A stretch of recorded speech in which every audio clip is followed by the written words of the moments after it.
Hey everyone, today we're going to talk about compound sentences. So what is a compound sentence? What makes a compound sentence? So it is a sentence that has two, this is going to kill me on the spacing, so why don't I do this, two independent clauses that are joined together by a conjunction. Now it has to be a coordinating conjunction, which we'll talk about, or a semicolon. Now, if it's a semicolon, it does not need a comma, and if there's a conjunction, it will, and we'll talk about that in a second here. But so again, just reminding you, right? An independent clause. So a clause, as we've already said, is a fancy way to say a group of words. It contains a subject, the main noun of the sentence, and a predicate, the main verb of the sentence, that forms a complete thought. So when a compound sentence, you're going to have two complete thoughts. Now, a coordinating conjunction is a special set of words that can connect independent clauses. Now, this is not the only thing that they do, but it works here as connecting a bunch of independent clauses. So, pro tip, use the acronym.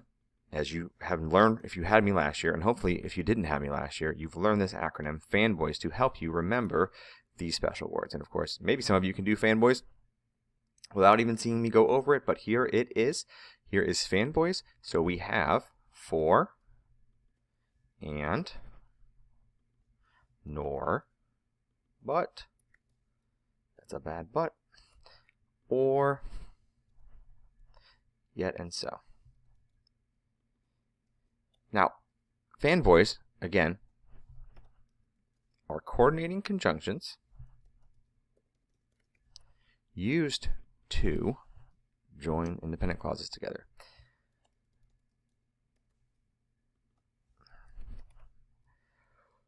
When we link these two,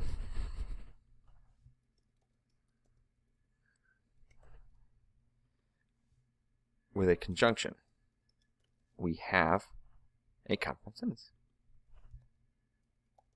Plain and simple. Okay, so an example independent clause. I filmed the TikTok dance. My dog stole the spotlight. See, we have two different complete sentences. Subject I, subject my dog, predicate filmed, predicate stole. We want to join them instead of having a period. We want to have a comma, but my dog. So that's what you would do. Now, it is kind of important to make sure that you are using the right fanboy at the right time. You wouldn't say, I filmed a TikTok dance or my dog stole the spotlight. Doesn't make any sense. But you could say, and my dog stole the spotlight. Okay, there are some interchangeable ones. These are the most common ones are interchangeable. Same thing here, the restaurant ran out of Coke, so I drank Dr. Pepper. Right? It wouldn't make sense to say, for I drank Dr. Pepper, or I drank Dr. Pepper. But you could probably say, and I drank Dr. Pepper, and it would still sound okay. So let's talk about this comma here. So what about the comma? When you are joining, when you're joining two independent clauses together, put the comma before. Oh, that's all cap before. All before the coordinating conjunction. Example, I love cats, comma, but my grandfather's allergic. Do not put the comma after. Do not forget the comma. If you do either one of those things, I will count your compound sentence wrong.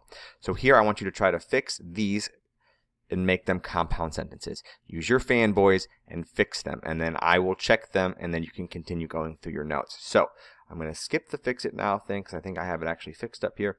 And then, actually, no, I don't have it fixed up here, but I want you to do these and check it in time. I do have it fixed. So, caution, just because there's you should pause if you're not done with those sentences yet. I want them done. I want 1 through 5 done. Sometimes we don't do these practices in my notes, and I need you to do them. Right? So just because there's a conjunction doesn't mean the sentence is compound. And just because there's a conjunction doesn't mean you need a comma. So it's just, keep in mind, it's are we joining two complete thoughts, two subjects and predicates, need a comma. Pro tip, if you're asking, do I need a comma before the conjunction, and this is something you should be doing every time, you want to determine if the conjunction, is being used to join two sentences together. So it is being used to join the independent clause, use a comma, and if it's not, no comma needed. Plain and simple.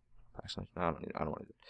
So, example, looking at these, determine if the sentence is simple or compound. I like peanut butter and marshmallow sandwiches. So we want to look on either side of this and. Okay, on this side of the and, I like peanut butter. Okay, I have my subject, I have my predicate, like. That is a independent clause.